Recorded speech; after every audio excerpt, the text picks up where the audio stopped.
আমার বাচ্চার জন্য আমি যেভাবে মাছটা রান্না করি আজকে তোমাদের সাথে সেটাই শেয়ার করছি। এখানে আমি এক পিস কাতল মাছ নিয়ে নিয়েছি ভালো করে ধুয়ে। নর্মালি আমি ওকে আলাদা করেই রান্না করে খাওয়াই, মাঝে মাঝে দেখা যাচ্ছে আমাদের সাথে খাওয়াই। তো সেই ক্ষেত্রে মাছ বা মাংস ধুয়ে খাওয়াই, আর এছাড়া আমি এভাবে রান্না করে খাওয়াই। মাছটাকে পরিষ্কার করে নেওয়ার পরে এখানে ছোট সাইজের একটা পেঁয়াজ আর একটা রসুনের এক কোয়া দিয়েছি আমি কুচি করে, আর দিয়েছি সামান্য একটু হলুদ আর লবণ, আর দিয়েছি একটা গরম মশলা যেটা আমি বাসায় তৈরি করেছি বাচ্চার জন্য। তোমরা যদি রেসিপি চাও পরবর্তীতে শেয়ার করব। এটা আমি মাঝে মাঝে ওর মাছ মাংস খিচুড়িতে অ্যাড করি। তো বাচ্চাদের জন্য মশলা বাইরের কেনা প্যাকেটজাত মশলা ব্যবহার না করাই ভালো, বাসায় তৈরি করে নেওয়াই ভালো। তো আমি এখানে আরেকটু তেল দিয়েছি, রান্নার তেল দিয়ে এটাকে ভালোভাবে হাতে মাখিয়ে নিচ্ছি। রান্নার তেলটা অবশ্যই ভালো মানের হতে হবে, তা না হলে তোমরা চাইলে ঘি ইউজ করতে পারো। এরপরে আমার হাতে যে মশলা লেগেছিল সেটা পানি দিয়ে ধুয়ে মাছের মধ্যে দিয়ে মাছটাকে উল্টে পাল্টে কষিয়ে নিচ্ছি। এই পর্যায়ে চুলার আঁচটা কিন্তু মিডিয়াম আছে, ভালোভাবে কষিয়ে নিচ্ছি। এটা না কষালেও হতো, যেহেতু বাচ্চার খাবার একটু সাদামাটা হলেই ভালো হয়। বাচ্চাদের খাবার সিম্পল রাখাই ভালো, অতিরিক্ত কষানো বা মশলা দেওয়ার প্রয়োজন হয় না।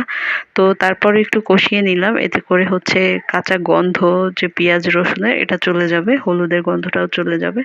কষিয়ে নেওয়ার পরে পানিটা শুকিয়ে যাওয়ার পরে আমি যে পানি দিয়ে ওর খাবারটা রান্না করব ততটুকু পানি দিয়ে দিলাম। মাঝে মাঝে আমি মাছ রান্নার ক্ষেত্রে এখানে সবজি ইউজ করি, সেই ক্ষেত্রে আলাদা প্রসেসে রান্না করি। সেই ভিডিও আমার পেজে দেওয়া আছে, তোমরা চাইলে দেখতে পারো। এরপরে পানি দিয়ে এটাকে ঢেকে কম আঁচে মানে মিডিয়াম আঁচে এটাকে রান্না করেছি উল্টে পাল্টে, যাতে ভালো করে সিদ্ধ হয়। বাচ্চার মাছ মাংস যে কোনো কিছু রান্নার ক্ষেত্রে ভালোভাবে সিদ্ধ হওয়াটা বেশি জরুরি, তাই আমি সেই বিষয়টা খেয়াল রাখি। তো ভালোভাবে সিদ্ধ হয়ে গিয়েছে, এখন একটু উল্টে পাল্টে দেখছি মাছটা নরম হয়েছে কিনা। মাছটা একেবারে ভেতর পর্যন্ত হয়ে গিয়েছে, নরম হয়েছে, তাই চুলা থেকে নামিয়ে নিব। কাতল মাছে কাঁটা কম, রুই মাছের তুলনায় কাঁটা কম, তাই আমি চেষ্টা করি কাতল মাছটা খাওয়ানোর। আর তাছাড়া আমি ওকে পাঙ্গাস মাছ এই মাছগুলো খাওয়াই। তারপর পাবদা মাছেও কিন্তু প্রচুর কুলিন আছে।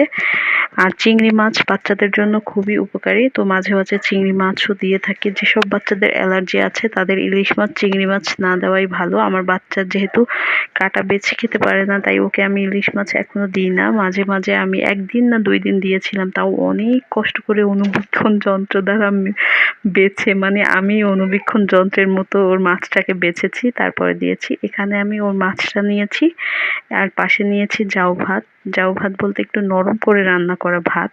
এখন মাছটাকে আমি অনুবীক্ষণ যন্ত্রের মতো ভালোভাবে বাছবো, কারণ নিজের জন্য তো মাছের কাঁটা কখনো বেছে খাই না, আলসেমিতে কাঁটাওয়ালা মাছ খাই না কাঁটা বাছার ভয়। কিন্তু বাচ্চার জন্য কিন্তু এভাবে অনুবীক্ষণ যন্ত্র দিয়ে মাছ বেছে দিতে হয়, তা না হলে কিন্তু হয় না, যেহেতু বাচ্চার মা ভয় থেকেই যায়। তো ভিডিও কেমন লাগলো কমেন্টে জানাবে, ভিডিও ভালো লাগলে শেয়ার করে দিও। তোমরা কিভাবে মাছ রান্না করো জানাতে পারো। ধন্যবাদ।